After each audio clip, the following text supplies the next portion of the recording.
Hey everybody, last week if you remember I told you the first thing you should do at the scene of an accident is you should always make sure to check both vehicles or all the vehicles involved to make sure everybody's okay.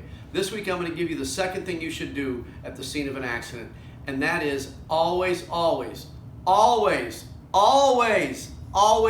police.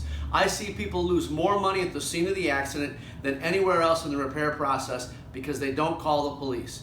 Calling the police is going to give you documentation of exactly what happened and who was at fault. So, regardless of whether it's a minor impact in a parking lot, say at the Jewel, or whether it's a big impact on a roadway, you always want to call the police.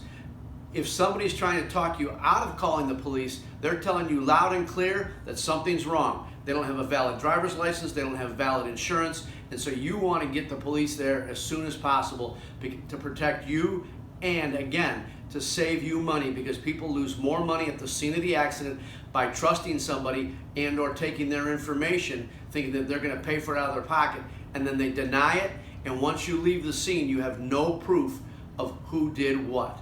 Be back next week for the third tip of what to do at the scene of an accident. Thanks and have a great week.